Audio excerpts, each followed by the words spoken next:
नमस्कार दोस्तों। तो कैसे हैं आप सब। कोविड की महामारी चल रही है। कृपया घरों पर रहिए, सुरक्षित रहिए, घरों से बिना वजह ना निकलें, यही आपसे मेरा अनुरोध है। तो यदि हमारे चैनल को सब्सक्राइब नहीं किए हैं तो प्लीज़ चैनल को सब्सक्राइब कर दें, साथ ही बेल आइकन को दबा दें ताकि आने वाले अगले वीडियो की नोटिफिकेशन आपको मिल सके। आज मैं मुन्ना कुमार आप सभी को JCERT की किताब कक्षा 6वीं की अध्याय 4 हमारा संविधान को पढ़ाएंगे। तो आप सभी वीडियो के अंत तक बने रहिएगा और हमारे चैनल को ज़्यादा से ज़्यादा शेयर कीजिए अपने दोस्तों के साथ। तो चलिए दोस्तों स्टार्ट करते हैं। कल हमने अध्याय 3 तक पढ़ ली थी। डायन कुप्रथा के बारे में कल हमने पढ़ा था। आज हम हमारा संविधान पढ़ेंगे।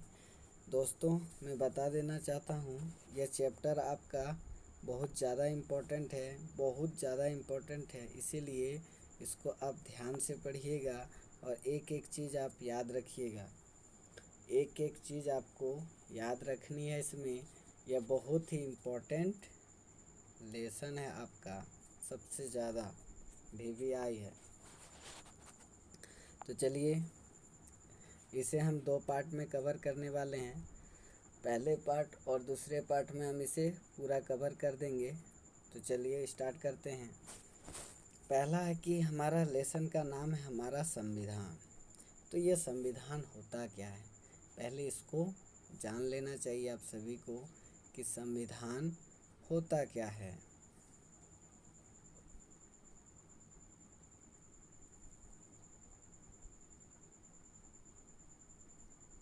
देखिए,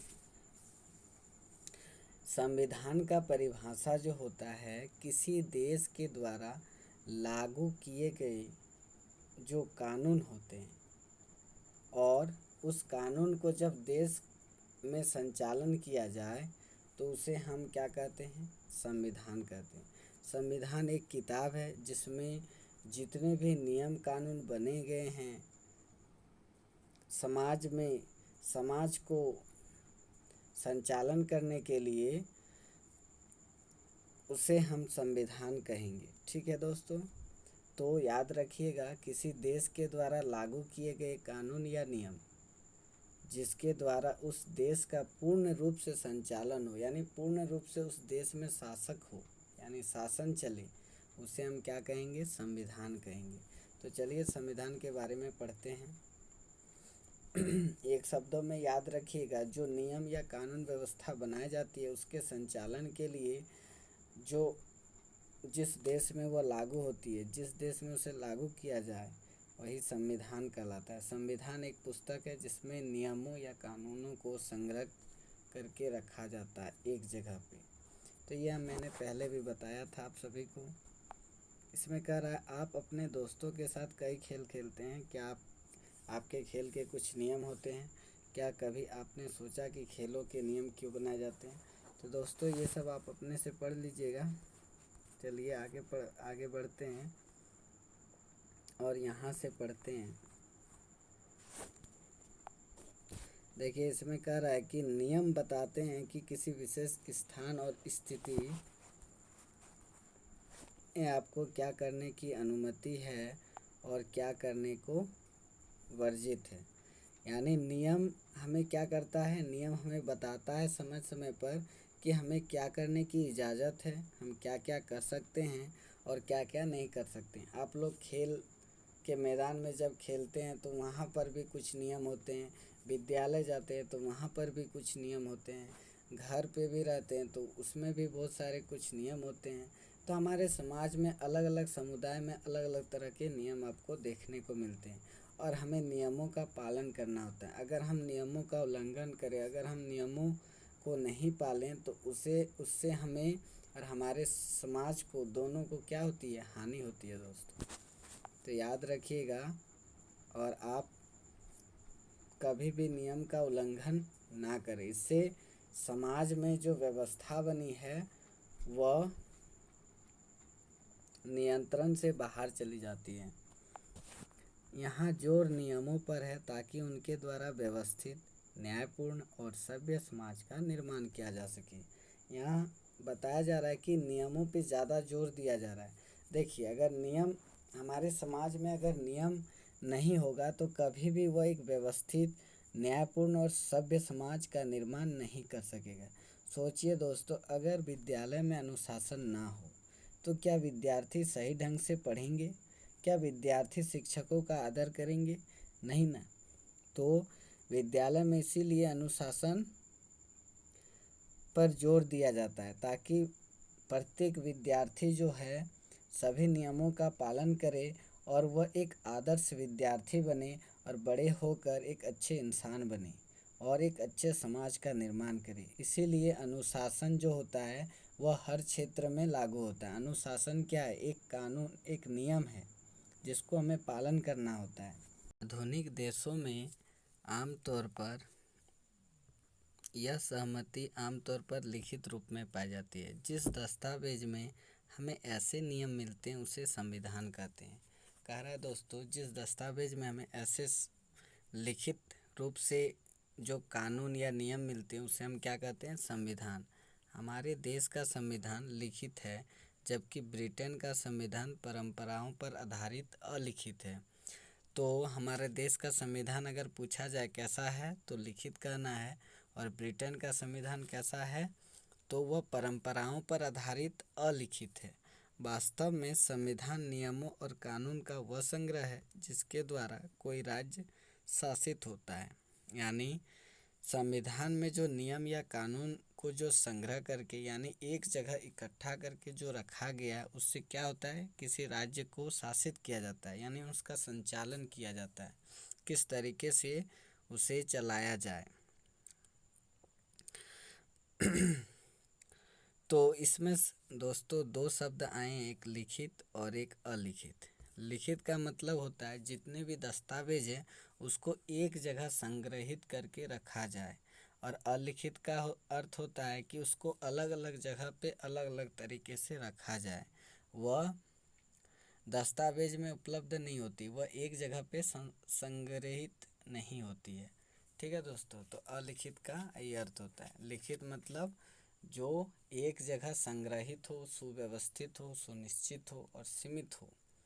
और अलिखित का मतलब है वह कब लागू होगा, कब उसका पारित होगा, इसका कोई तिथि नहीं होता है। वह अलग अलग दस्तावेज पर लिखा जाता है, एक जगह पे संग्रहित नहीं होती है। तो चलिए आगे बढ़ते हैं। आशा है कि ये चीज़ें आपको अच्छे से समझ में आ गई। संविधान की आवश्यकता। अब आता है संविधान की आवश्यकता क्यों पड़ती है हम सभी को।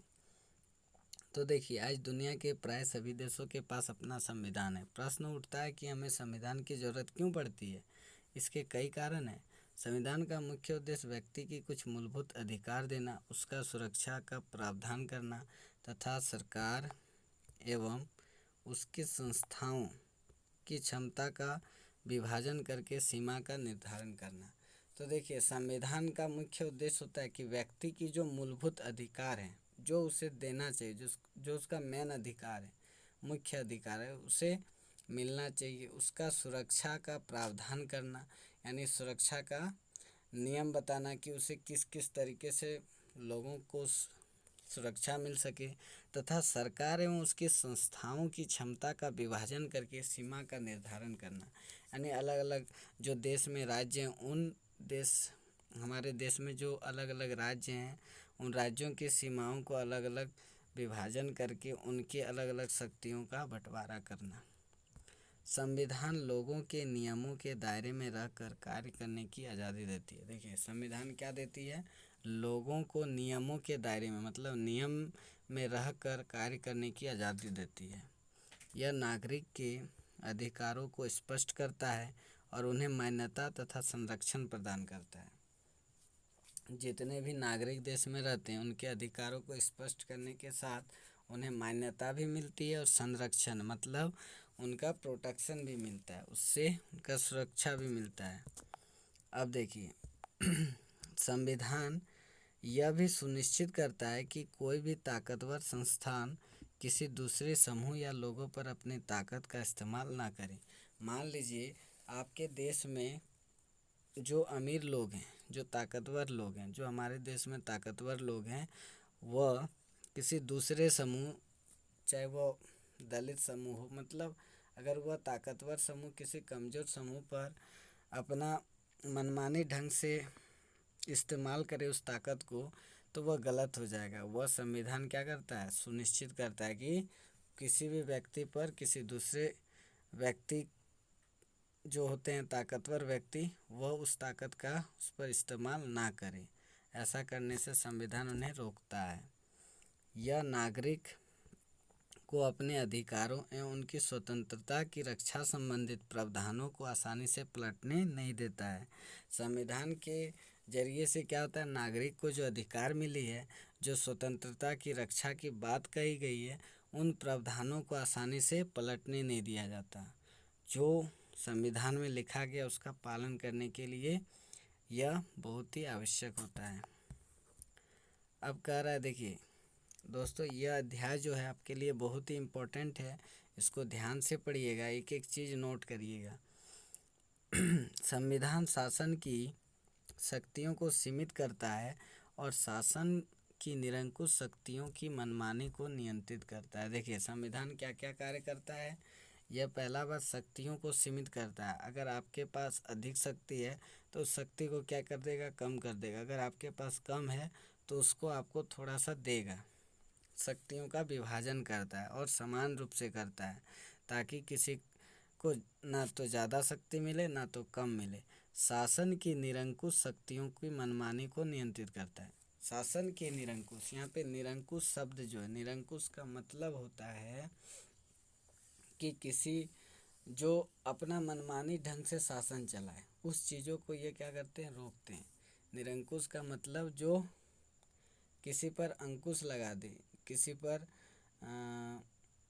यानी जिसको बेकाबू कर पाना, जो बेकाबू मतलब जो उस सीमित सीमा से बाहर चले जाए, जो बेकाबू में हो जाता है, उस पर उसको क्या करता है, संविधान नियंत्रित करता है, उसको नियंत्रण करता है। संविधान में ऐसे नियमों को तय किया जाता है जिससे कि किसी देश के शासन अपनी शक्तियों का गलत इस्तेमाल ना कर सके। संविधान में कुछ ऐसे नियमों को बनाए जाते हैं जिससे किसी भी देश का शासक जो है वो अपनी शक्तियों को कभी गलत इस्तेमाल नहीं कर सके, ऐसा प्रावधान किया गया है। एक व्यवस्थित समाज की रचना के लिए निश्चित नियमों और आदर्शों की आवश्यकता होती है। देखिए समाज में कोई भी व्यवस्थित नियम आपको लागू करना है तो उसके लिए कुछ आदर्शों की आपको आवश्यकता होगी। जिस प्रकार आप विद्यालय में कोई भी नियम का प्रतिपादन कराने के लिए कुछ आदर्शों को दिया जाता है, कुछ आदर्शों को बताया जाता है कि ऐसे ऐसे करना है, हमें इस प्रकार से रहना है, इस प्रकार से बोलना है, इस प्रकार से बड़ों के साथ व्यवहार करना है, तो तरह तरह की चीज़ों को बताया जाता है। अब इसमें कह रहा है कि संविधान इन्हीं व्यवस्थित और न्यायपूर्ण समाज की रचना के विषय में निर्णय लेने की प्रक्रिया में महत्वपूर्ण भूमिका निभाती है। और संविधान यही काम करता है कि समाज में जो है सभी को न्यायपूर्ण मिले, न्यायपूर्ण समाज की रचना हो, और उसी के विषय में निर्णय लेने की प्रक्रिया में जो निर्णय लिया जाता है उसमें भी इसका महत्वपूर्ण भूमिका होता है। अब देखिए हमारे देश का संविधान भी हमारे उन आदर्शों को ही सूत्रबद्ध करता है जिसके अनुकूल हम अपना देश बनाना चाहते हैं। संविधान भी उसी अनुसार से चलता है जिस अनुसार से हमारा देश, उस समाज का गठन हुआ है, उस समाज हमारे देश जैसे बना है उसी के अनुकूल संविधान जो है सूत्रबद्ध करता है। संविधान की प्रस्तावना में इन अधिकारों, आदर्शों, मूल्यों को देखा जा सकता है। आप संविधान की अगर प्रस्तावना अभी अगले कुछ ही समय में आपको ये बताएंगे कि संविधान की प्रस्तावना क्या होता है, तो उन प्रस्तावना में जब देखेंगे तो ये सारी चीज़ दिए हुए हैं। इसमें क्या क्या दिए हुए हैं, अधिकारों, आदर्शों, मूल्यों को देखा जा सकता है। यानी संविधान की प्रस्तावना बताता है कि अधिकार और जो आदर्श है और जो मूल्य है इन सभी को आप देख सकते हैं, उसे संक्षिप्त में जान सकते हैं। तो संविधान का जो प्रस्तावना होता है वह उसकी आत्मा होती है, यानी उसका एक आईना होता है। जैसे हम लोग का प्रतिबिंब, हम लोग की जो छाया होती है उसी प्रकार से उसके बाद कह रहा है कि हमारे देश के लोगों को एक दायरे में रखकर एक भाव से काम करने के लिए संविधान प्रेरित करता है। हमारे देश में जितने भी लोग रहते हैं उसको कहा जाता है कि एक दायरे में आप रह के एक नियम का पालन करके आप अपने कार्यों को करें। देश का कानून व्यवस्था, देश की अखंडता और एकता का कोई नुकसान नहीं पहुंचे, इसीलिए भारत में लिखित संविधान की व्यवस्था की गई है। यानी देश का जो कानून व्यवस्था है और देश में जो अखंडता है, जो लोगों में एकता है और जो लोगों में भिन्नता देखने को मिलती है, उसमें किसी भी प्रकार का कोई नुकसान ना पहुंचे, इसके लिए भारत में कैसा संविधान की व्यवस्था की गई, लिखित संविधान की व्यवस्था की गई। यानी इन सभी चीज़ों को ध्यान में रखकर देखिए दोस्तों, हमारे देश का संविधान बनने में काफ़ी लंबे समय लगा था। 2 वर्ष 11 महीना 18 दिन लग गए थे। और हमारे देश का संविधान बनाने के लिए बड़े से बड़े महान पुरुषों ने योगदान दिए हैं। और इसको बनाने के लिए लगभग 60 देशों की संविधान को अध्ययन किया गया, उसके बाद हमारे संविधान को बनाया गया। तो हमारे संविधान में छोटी से छोटी और बड़ी से बड़ी सभी बातों को ध्यान में रखा गया है। इसीलिए कहा रहा है कि भारत में इन सभी को देखते हुए, देश की अखंडता और एकता को देखते हुए उनमें कोई नुकसान, उसमें कोई क्षति नहीं पहुंचे, इसके आधार पर संविधान की व्यवस्था की गई है। अखंडता का मतलब होता है संपूर्णता। तो शब्दों पर भी ध्यान दीजिएगा। संविधान हमें हमारे सभी मौलिक अधिकार, नैतिकता के साथ मूलभूत कर्तव्यों को पालन करने के लिए प्रेरित करता है। संविधान हमें उत्साहित करता है कि हमारा जो मौलिक अधिकार है, हमारा जो नैतिकता के साथ मूलभूत कर्तव्य है, उनका हमें पालन करना चाहिए। अब देखिए आ गया संविधान का प्रस्तावना। ये बहुत ही इम्पोर्टेंट, ये संविधान की प्रस्तावना बहुत ही इम्पोर्टेंट है। इसको अच्छा से याद रखिएगा, पढ़िएगा। इसमें कह रहा है आप प्रतिदिन विद्यालय में प्रार्थना सभा में भारतीय संविधान की प्रस्तावना बोलते हैं। जैसे कि वास्तव में संविधान की प्रस्तावना हमारे संविधान का सारांश है। क्या कह रहा है दोस्तों, संविधान का जो प्रस्तावना होता है हमारे संविधान का सारांश है। यह हमारे संविधान का आईना है। जिस प्रकार से आपका हृदय आपका शरीर का एक महत्वपूर्ण अंग होता है, उसी प्रकार संविधान का जो प्रस्तावना है यह एक प्रकार का उसकी आईना है, यानी उसकी आत्मा की तरह उसका काम करता है। जैसे हमारे शरीर का आत्मा हमसे जुड़ा होता है, उसी प्रकार से संविधान का प्रस्तावना ही उसका क्या होता है, आत्मा। यानी उसको आईना भी बोलते हैं, सारांश भी बोलते हैं। जिसे कोई भी पढ़कर, क्या कर रहा है दोस्तों, जिसे कोई भी पढ़कर इसके बारे में संक्षेप में आसानी से जानकारी प्राप्त कर लेता है। यानी प्रस्तावना अगर आप पढ़ लिए तो संविधान के अंतर्गत क्या क्या बताया गया वो सभी के बारे में आप थोड़ी बहुत जानकारी प्राप्त कर लेते हैं। इसे संविधान की आत्मा भी कहा जाता है। क्या कहा जाता है प्रस्तावना को, संविधान की आत्मा। अगर क्वेश्चन आएगा कि संविधान की आत्मा किसे कहा जाता है तो उत्तर क्या होगा दोस्तों, प्रस्तावना। वास्तव में संविधान की प्रस्तावना उन मानव मूल्यों को उजागर करती है जो देश की एकता एवं अखंडता के लिए अनिवार्य है। यह ऐसे देश के निर्माण की बात करती है जहां हर नागरिक समान हो और हर व्यक्ति की गरिमा में प्रतिष्ठा सुनिश्चित हो सके। यानी संविधान मानव मूल्यों को उजागर करने के साथ बताती है कि देश में एकता अखंडता तो होना ही चाहिए, उसके साथ साथ हर नागरिक को समान अवसर मिले, समान स्वतंत्रता दी जाए, समान हर चीज़ में उसे समानता मिले। हर व्यक्ति की जो गरिमा है, उनकी मान प्रतिष्ठा है, उसको सुनिश्चित किया जाए। यानी उनके गरिमा को ठेस ना पहुँचे, उनके मान सम्मान को ठेस ना पहुँचे, ऐसा प्रस्तावना में बताया जा रहा है। अब देखिए प्रस्तावना है क्या, उसमें क्या लिखा गया है, तो इसको आप लोग देख सकते हैं। इसमें कह रहा है हम, यहाँ एक एक शब्दों को ध्यान से सुनिए और ध्यान से पढ़िए। आपको सब चीज़ें हम एक एक करके, जो जटिल शब्द हैं उनको आसान करके हम बता देंगे आपको। आप ध्यान से सुनिए। हम भारत के लोग, क्या कर रहा है दोस्तों, हम भारत के लोग भारत को एक संप्रभु, प्रभुत्व संपन्न, समाजवादी, पथ निरपेक्ष, लोकतंत्रात्मक गणराज्य बनाने के लिए तथा उसके समस्त नागरिकों को सामाजिक, आर्थिक, राजनीतिक न्याय, विचार, अभिव्यक्ति, विश्वास, धर्म और उपासना की स्वतंत्रता, प्रतिष्ठा, अवसर की समता प्राप्त करने के लिए तथा उन सब में व्यक्ति की गरिमा और राष्ट्र की एकता और अखंडता सुनिश्चित करने वाली बंधुता बढ़ाने के लिए दृढ़ संकल्प होकर अपनी इस संविधान सभा में आज तारीख 26 नवंबर 1949 एदत द्वारा इस संविधान को अंगीकृत, अधिनियमित और आत्मर्पित करते हैं। तो देखिए दोस्तों, एक एक करके वर्ड, एक एक करके जो शब्द दिए हैं उसको अच्छा से समझते हैं।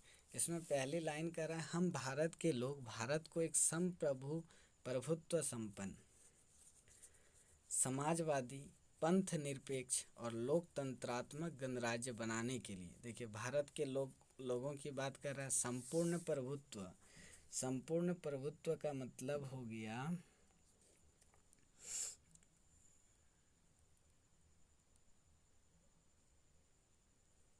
यानी पूर्ण रूप से शासन हो देश में। और समाजवादी का अर्थ होता है जो समाजवाद से संबंध हो। समाजवाद यानी जो सामाजिक विषमताओं को दूर कर समता स्थापित करे। और पंथ निरपेक्ष का मतलब होता है जो किसी पंथ यानी जो किसी भी धर्म का या किसी भी रीति रिवाज का अनुयायी ना हो, मतलब उसके पक्ष में ना हो, वह किसी भी धर्म का पक्ष ना हो, यानी पंथ निरपेक्ष। पंथ निरपेक्ष एक एक शब्दों को ध्यान दीजिए। सबसे पहले कह रहा है कि संपूर्ण प्रभुत्व, यानी ऐसा शासन व्यवस्था हो जहाँ पे पूर्ण रूप से शासन हो। उसके बाद समाजवादी, मतलब जो समाजवाद से संबंधित हो, जिसमें सामाजिक विषमताओं को दूर करके समता स्थापित करे, यानी लोगों में जो असमानता है उसको हटाकर समानता लाए।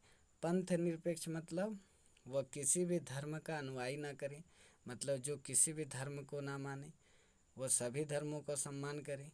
यहाँ पे किसी भी धर्म को ना माने, इसका अर्थ है कि वह सभी धर्मों को एक समान नज़र से देखे। वह किसी धर्म पर अपना अनुयायी नहीं करेगा। लोकतंत्रात्मक गणराज्य, यानी और देश कैसा होना चाहिए, गणराज्य का मतलब होता है राज्यों के समूह। तो लोकतंत्रात्मक गणराज्य होनी चाहिए, यानी प्रत्येक राज्य जो है लोकतंत्रात्मक होना चाहिए, यानी लोगों का शासन होना चाहिए बनाने के लिए तथा उसमें समस्त नागरिकों को, और क्या कह रहा है, उसमें जो समस्त नागरिकों की सामाजिक रूप से या फिर आर्थिक यानी अर्थव्यवस्था के आधार पर हो, या राजनीतिक यानी राजनीतिक मतलब आपका राजनीतिक से संबंधित हो गया। न्याय मतलब उसे न्याय मिले। विचार, अभिव्यक्ति, विश्वास, धर्म और उपासना की स्वतंत्रता, मतलब प्रत्येक नागरिक को इन सभी की स्वतंत्रता मिलना चाहिए। क्या क्या दोस्तों, तो सबसे पहला सामाजिक, आर्थिक, राजनीतिक रूप से उसे न्याय मिलनी चाहिए। न्याय क्या क्या चीज़ों से मिलनी चाहिए, सामाजिक, आर्थिक और राजनीतिक रूप से।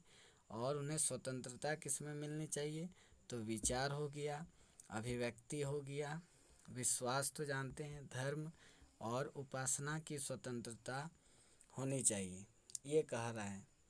उसके बाद क्या कह रहा है दोस्तों, प्रतिष्ठा यानी आपका जो सम्मान है और अवसर की समता, सभी व्यक्तियों को उनके मान सम्मान का आदर करना चाहिए।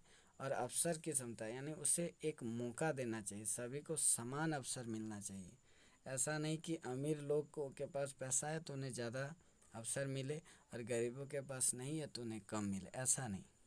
अमीर हो या गरीब हो, सभी को समान अवसर दिया जाना चाहिए प्राप्त कराने के लिए, तथा उन सब में व्यक्ति की गरिमा, यानी व्यक्ति की जो गरिमा है, व्यक्ति की जो मान प्रतिष्ठा है, उस चीज़ को, और राष्ट्र की एकता और अखंडता, यानी राष्ट्र में, यानी देश के अंतर्गत जो एकता है, और अखंडता मतलब जो संपूर्णता, यानी सभी को जो मिलजुल के रहना है, उसको सुनिश्चित कराने वाली बंधुता बढ़ाने के लिए, यानी उसको सुनिश्चित करने के लिए लोगों के बीच क्या किया जाता है, मित्रता का भाव पैदा किया जाता है, ताकि लोग जो हैं आपस में मित्र की भाव, मतलब एक दूसरे को मित्र की भावना से देखें और सभी आपस में मिलजुल कर रहें, और इस प्रकार से किसी प्रकार की किसी के साथ भेदभाव ना हो। दृढ़ संकल्प होकर अपनी संविधान सभा में, और क्या कर रहा है, दृढ़ संकल्प मतलब उन्होंने प्रबल रूप से संकल्प किया, निर्णय लिया, ठीक है, होकर अपनी संविधान सभा में आज तारीख 26 नवंबर 1949 ईस्वी एदत द्वारा इस संविधान को अंगीकृत, अधिनियमित और आत्मर्पित करते हैं। यह प्रस्तावना हमारे संविधान की जो प्रस्तावना है उसमें बताया गया है कि इस प्रकार से हमारे संविधान में अंगीकृत किया जाता है। अंगीकृत का मतलब होता है अपनाया जाता है इस चीज़ को। और हमारा संविधान जो है 26 नवंबर 1949 को क्या हुआ दोस्तों, बन के उस दिन तैयार हो चुका था, इसीलिए यह तारीख दिया गया है। चलिए, मुझे आशा है कि ये चीज़ें आपको अच्छे से समझ में आ गई होगी। अब आगे बढ़ते हैं। ये आपका संविधान सभा है, देख सकते हैं किस प्रकार से संविधान सभा होता है। अब चलिए, संविधान निर्माण की कहानी, यानी संविधान को कैसे गठन किया गया, संविधान को कैसे बनाया गया, उसके बारे में देखिए। तो सबसे पहले हमारा देश, सभी जानते हैं दोस्तों, हमारा देश जो 15 अगस्त 1947 को आज़ाद हुआ, वर्षों की गुलामी, यानी हमारा देश जो है लगभग 200 वर्षों तक गुलामी किया, यानी वर्षों की गुलामी के बाद आज भारत के शासन व्यवस्था को सुचारू रूप से चलाने के लिए ये ज़रूरी था कि देश के सभी नागरिकों के द्वारा स्वीकृति एक संविधान हो। यानी हमारे देश जब आज़ाद हुआ उस समय एक शासन व्यवस्था को लाना था, एक ऐसी शासन व्यवस्था को लाना था जिसको सुचारू रूप से संचालन किया जा सके और सभी नागरिकों के द्वारा वह स्वीकृति हो। ऐसा नहीं कि कुछ ही नागरिकों के द्वारा स्वीकृति हो, देश में सभी नागरिकों को ध्यान में रखा जाए। हमारे देश के संविधान निर्माण की शुरुआत आज़ादी की लड़ाई के साथ ही शुरू हो गई थी। देखिए, हमारे देश के संविधान का निर्माण कब हो गया था, आज़ादी की लड़ाई जो थी उसी समय स्टार्ट हो गई थी। हमारा जब युद्ध चल रहा था हमारे देश में आज़ादी को लेकर, उसी समय हमारे संविधान की निर्माण की शुरुआत भी हो चुकी थी। कैबिनेट मिशन योजना के अनुसार 1946 में संविधान सभा के चुनाव हुआ। कैबिनेट मिशन के द्वारा क्या हुआ दोस्तों, कैबिनेट मिशन योजना एक प्रकार की योजना थी जो लाई थी 1946 में, और जुलाई 1946 में संविधान सभा के चुनाव हुए। यानी किस प्रकार से संविधान सभा को बनाया जाए, उसकी गठन के लिए संविधान सभा में सदस्यों का चुनाव कराया गया। इसमें क्या क्या बातें दी गई है इसको ध्यान में रखिएगा। कह रहा है निर्वाचन के लिए निम्न तथ्यों को ध्यान रखा गया। पहला कह रहा है प्रत्येक 10 लाख की जनसंख्या पर एक प्रतिनिधि हो, यानी पूरे देश में क्या कर दिया गया कि प्रत्येक क्षेत्र से एक, मतलब 10 लाख जनसंख्या पर एक प्रतिनिधि होनी चाहिए। यानी 10 लाख लोगों के बीच एक प्रतिनिधि वहाँ पे होनी चाहिए, ऐसा कहा गया। दूसरा कह रहा है कि निर्वाचन में वयस्क मताधिकार के सिद्धांत को मान्यता नहीं दी गई। क्या कह रहा है, निर्वाचन मतलब चुनाव में वयस्क मताधिकार जो था उस सिद्धांत को मान्यता नहीं दिया गया। और प्रांतीय विधानमंडल को ही संविधान सभा के सदस्य का निर्वाचन का अधिकार दिया गया। यानी प्रांतीय विधानमंडल को ही संविधान सभा के सदस्यों के निर्वाचन का यानी उनके चुनावों का अधिकार दिया। विधानमंडल जो होता है दोस्तों, विधानसभा और विधान परिषद मिल के विधानमंडल का निर्माण करता है, याद रखिएगा। संविधान सभा के कुल 389 सदस्यों में से प्रांतों के लिए निर्धारित 296 सदस्यों के लिए चुनाव कराया गया। क्या कह रहा है दोस्तों, संविधान सभा में यहाँ से प्रश्न आते हैं कि संविधान सभा में कुल सदस्यों की संख्या कितनी थी, तो उत्तर लिखिएगा 389 सदस्य। उसके बाद क्वेश्चन आएगा कि संविधान सभा में कितने सदस्यों को निर्वाचित के लिए चुना गया, तो उत्तर लिखिएगा 296 सदस्यों को। आगे कह रहा है भारतीय रियासतों के लिए निर्धारित 93 जगहों के लिए चुनाव नहीं कराया गया। देखिए वहाँ जो देशी रियासतें थी वहाँ पे चुनाव नहीं कराया गया और 296 सदस्यों के लिए चुनाव कराया गया। ठीक है, चुनाव में कांग्रेस की 208 स्थान प्राप्त हुआ। जैसे हमारे देश में अभी भी चुनाव होते हैं प्रत्येक 5 वर्ष के बाद, उसी तरह उस समय एक चुनाव कराया गया था संविधान सभा में सदस्यों की चुनाव कराई गई थी उन सदस्यों को चुनने के लिए। तो उस समय कांग्रेस जो थी, कांग्रेस एक पार्टी है जो 1885 में उनका गठन हुआ था। तो कांग्रेस को 208 सदस्य मतलब 208 स्थान प्राप्त हुआ उसमें, और मुस्लिम लीग जो थी उसे 73 स्थान मिले तथा शेष स्थान अन्य राजनीतिक दलों के पास रह गए। यानी जितने भी वहाँ राजनीतिक दल थे आपके, उन सभी में सबसे ज़्यादा स्थान किसको मिला, कांग्रेस को मिला। तो यहाँ से भी प्रश्न आते हैं कि कांग्रेस को कितने स्थान प्राप्त हुए संविधान सभा में जब निर्वाचन किया गया, तो उत्तर होगा 208। पूछेगा मुस्लिम लीग को निर्वाचन के समय कितने स्थान मिले, तो 73। और जो बच गए इसमें 296 में से, इनमें से जो बच गए वह अन्य राजनीतिक दलों के पास रह गए। अब क्या कह रहा है, संविधान सभा में पंडित जवाहरलाल नेहरू, सरदार वल्लभ भाई पटेल, डॉक्टर भीमराव अंबेडकर,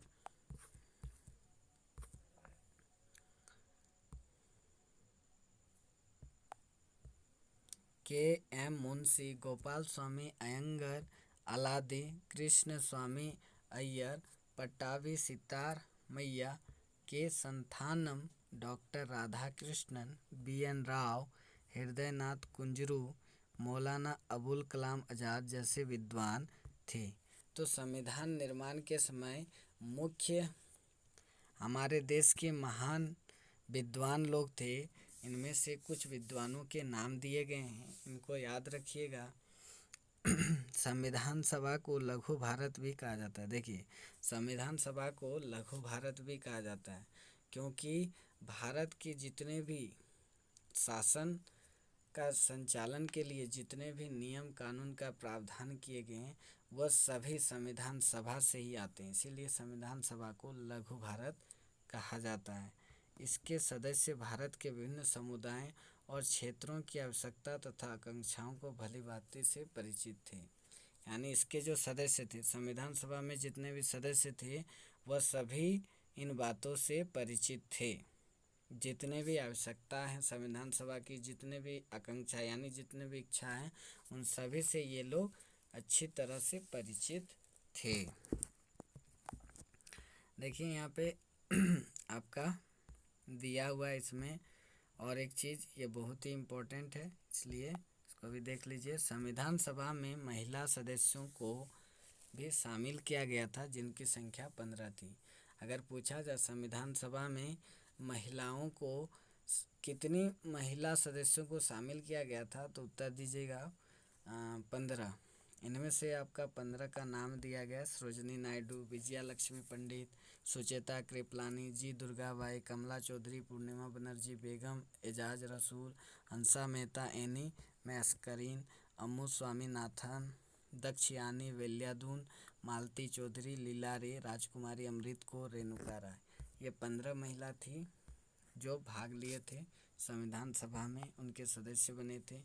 ये देखिए डॉक्टर भीमराव अंबेडकर हैं, ये सौंप रहे हैं संविधान सभा के जो अध्यक्ष थे डॉक्टर राजेंद्र प्रसाद, उन्हें ये सौंप रहे। देखिए डॉक्टर राजेंद्र प्रसाद को संविधान सौंपते हुए डॉक्टर भीमराव अंबेडकर, यानी संविधान को जो इन्होंने सुचारू रूप से जो बनाया था उसको डॉक्टर राजेंद्र प्रसाद को सौंपा जा रहा है। उसकी एक तस्वीर है।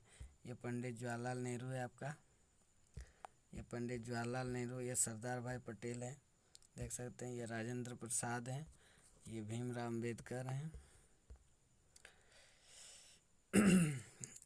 तो इन विद्वानों को आप नाम याद रखिएगा। इनकी अहम भूमिका थी संविधान के निर्माण करने के लिए, और संविधान का सबसे ज़्यादा महत्वपूर्ण योगदान जो है डॉक्टर भीमराव अंबेडकर ने दिया है। इन्होंने कई देशों के बारे में अध्ययन किया है, कई देशों के संविधान के बारे में अध्ययन किया है, फिर जाके हमारे देश के संविधान को इन्होंने लिखा है। तो देखिए इसमें कह रहा है कि संविधान सभा का प्रथम अधिवेशन 9 दिसंबर 1946 को संसद भवन के केंद्रीय कक्ष में आरंभ हुआ। यानी संविधान सभा का प्रथम अधिवेशन कब आरंभ हुआ, मतलब उसकी बैठक कब हुई पहली बार, तो याद रखिएगा 9 दिसंबर 1946। यानी यहाँ से बहुत सारे क्वेश्चंस आते हैं कि संविधान सभा का प्रथम अधिवेशन यानी प्रथम बैठक कब हुआ था, तो उत्तर कीजिएगा 9 दिसंबर 1946 को संसद भवन के केंद्रीय कक्ष में। ठीक है, और उस समय जो थी, उस समय स्थायी रूप से किसी को अध्यक्ष नहीं बनाया गया था। उस समय अस्थायी रूप से डॉक्टर सच्चिदानंद सिन्हा को अध्यक्ष बनाया गया था, चुना गया था अस्थायी रूप से, स्थायी अभी नहीं किया गया था। उसके 2 दिन बाद 11 दिसंबर 1946 को डॉक्टर राजेंद्र प्रसाद को संविधान सभा का स्थायी सदस्य निर्वाचित किया गया, यानी उसको स्थायी सदस्य बना दिया गया डॉक्टर राजेंद्र प्रसाद को। और संविधान निर्माण की दिशा में सबसे पहला काम था जवाहरलाल नेहरू द्वारा प्रस्तुत उद्देश्य प्रस्ताव, यानी जवाहरलाल नेहरू ने एक प्रस्ताव रखा था, उसका नाम था उद्देश्य प्रस्ताव, और उसको प्रस्तुत करना था, ये सबसे पहला काम था।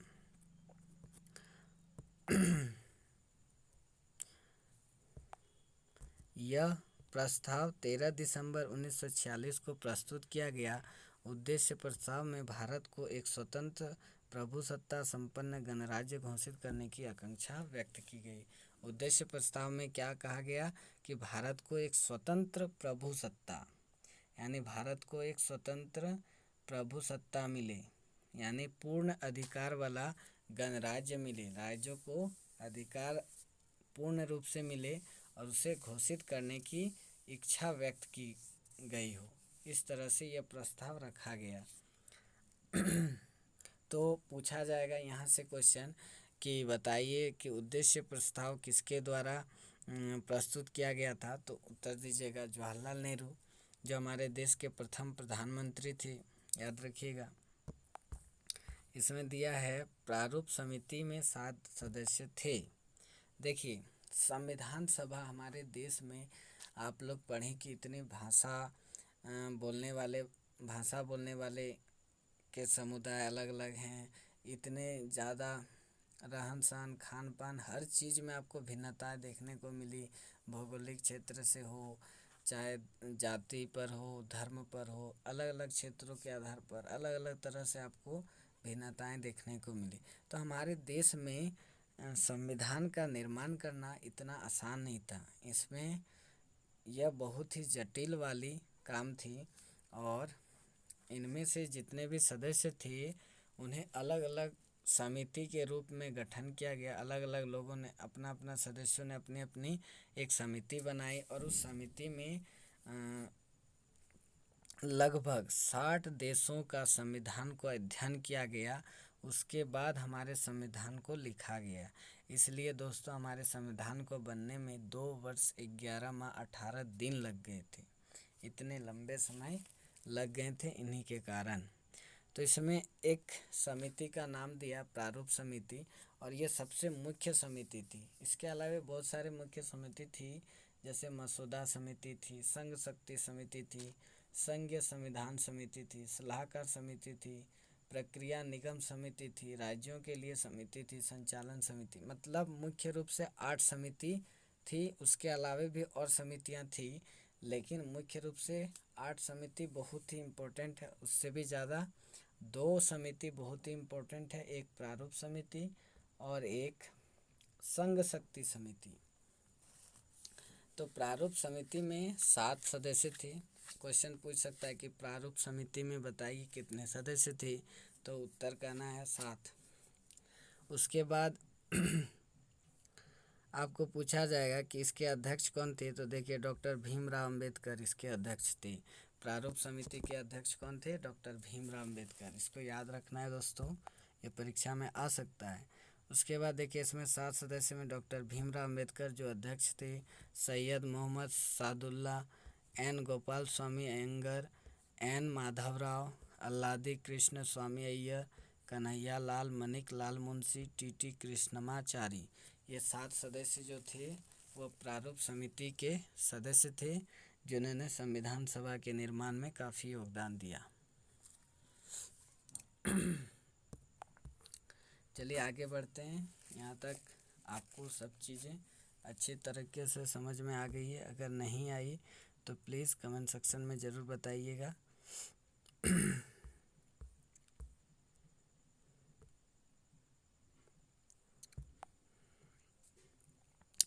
संविधान सभा द्वारा कुछ समितियों का गठन किया गया। 29 अगस्त 1947 को संविधान सभा ने प्रारूप समिति की नियुक्ति की। देखिए संविधान सभा में कुछ समितियों का गठन किया गया। अलग अलग समितियां, अलग अलग सदस्यों ने अलग अलग समितियां बनाई, अलग अलग चीज़ों के बारे में अध्ययन करना स्टार्ट किया। उसके बाद धीरे धीरे जैसे जैसे हमारे संविधान को जो जो चीज़ें, जो जो तथ्य उन्हें अच्छी लगी, वह उस संविधान से लेते गया और हमारे संविधान में जोड़ता गया, और हमारे संविधान का इस तरह धीरे धीरे निर्माण हुआ। तो पूछा जाएगा कि संविधान सभा में प्रारूप समिति की नियुक्ति कब की गई, तो याद रखिएगा 29 अगस्त 1947। प्रारूप समिति इसीलिए दिया गया क्योंकि ये बहुत ही इम्पोर्टेंट समिति है, इस समिति को याद रखना है। इसमें सदस्यों की संख्या 7 थी। इसका अध्यक्ष डॉक्टर भीमराव अंबेडकर थे, इसीलिए डॉक्टर भीमराव अंबेडकर को संविधान का जनक भी कहा जाता है। अभी बताएंगे आगे। देखिए डॉक्टर भीमराव अंबेडकर इस समिति के अध्यक्ष बने। किसके? प्रारूप समिति के। इन्होंने विश्व के अनेक देशों के संविधान का अध्ययन कर, देखिए अभी जो बताए थे वही चीज़ है कि डॉक्टर अंबेडकर इस समिति के अध्यक्ष थे, और इन्होंने विश्व के अनेक देशों के संविधान का अध्ययन कर उनकी अच्छी बातों को भारतीय संविधान में शामिल करने पर बल दिया। अंबेडकर का कहना था कि देश का जो अन्य मतलब विश्व में जितने भी देश हैं उनके संविधान को अध्ययन किया इन्होंने, और उनमें से जो अच्छी बातें थी उस पर उन्होंने जोर दिया कि भारतीय संविधान में इसे शामिल किया जाए। प्रारूप समिति के अध्यक्ष के रूप में संविधान का निर्माण डॉक्टर अंबेडकर की महत्वपूर्ण भूमिका रही। इन्होंने संविधान लिखने में काफ़ी योगदान अपना दिया है, इसी कारण इन्हें भारतीय संविधान का जनक कहा जाता है। तो क्वेश्चन आ सकता है दोस्तों, भारतीय संविधान का जनक किसे माना जाता है या किसे कहा जाता है, तो डॉक्टर भीमराव अंबेडकर आंसर हो जाएगा। संविधान सभा के द्वारा भारतीय संविधान को 26 नवंबर 1949 को स्वीकृति किया गया तथा 26 जनवरी 1950 को पूरे देश में लागू हुआ। क्या कर रहा है दोस्तों? संविधान सभा जो था वो भारतीय संविधान को 26 नवंबर 1949 को स्वीकृति किया गया, यानी संविधान सभा बन के जब तैयार हुआ तो उसको स्वीकृति कब मिला था?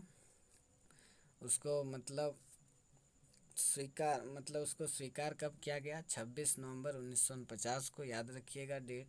और 26 जनवरी 1950 को ये पूरे देश में लागू कर दिया गया।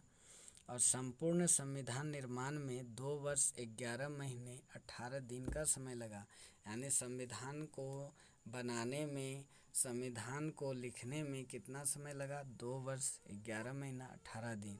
तो यहाँ से बहुत तरह के क्वेश्चन आ सकते हैं कि संविधान सभा को स्वीकृति कब मिला? तो उत्तर हो जाएगा 26 नवंबर 1949 को। इसे लागू कब किया गया पूरे देश में? तो 26 जनवरी 1950 को। इसे बनने में कितना दिन लगा? तो 2 वर्ष 11 महीने 18 दिन का समय लगा। और इसमें कह रहे हैं मूल संविधान में 395 अनुच्छेद और 8 अनुसूचियाँ थीं। देखिए पहले जो संविधान बना था उस समय के संविधान में 395 अनुच्छेद और 8 अनुसूचियाँ थी। लेकिन वर्तमान में अगर कहा जाए तो वर्तमान में 395 अनुच्छेद ही हैं, लेकिन सूचियाँ जो हैं 12 हो गई हैं। 8 की जगह 12 हो गई हैं। 12 सूचियाँ और 395 अनुच्छेद। अनुच्छेद में वृद्धि हुई, लेकिन अनुच्छेद 395 तक ही सीमित है, उसके अंतर्गत उसे जोड़ा गया है। जब आप 7th 8 में पढ़ेंगे अनुच्छेद के बारे में, अनुच्छेद 17 का को, 19 का गो, 19 का को, ऐसे जब पढ़ेंगे तो उसमें पता चलेगा कि कैसे अनुच्छेदों को जोड़ा गया है। अभी याद रखिएगा कि मूल संविधान में कितने अनुच्छेद थे और कितने अनुसूचियाँ थे? तो उत्तर कीजिएगा 395 अनुच्छेद और 8 अनुसूचियाँ थी। हमारा संविधान समय के अनुरूप परिवर्तित होता रहा।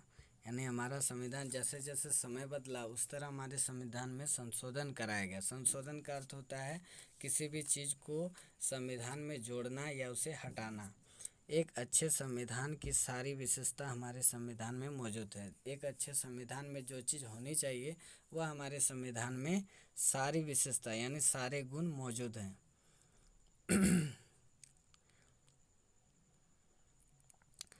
इसमें कह रहा 8वीं कक्षा में भारतीय संविधान की विशेषताओं के बारे में विस्तार से जानकारी प्राप्त करेंगे। यानी जब आप 8वीं कक्षा में पढ़ेंगे तो संविधान के बारे में और आपको जानकारियाँ मिलेंगे।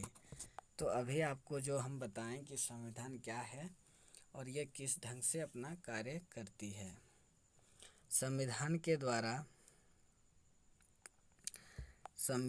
द्वारा भारत को गणतंत्र घोषित किया गया और भारत का राष्ट्रपति देश का संवैधानिक प्रधान होता है।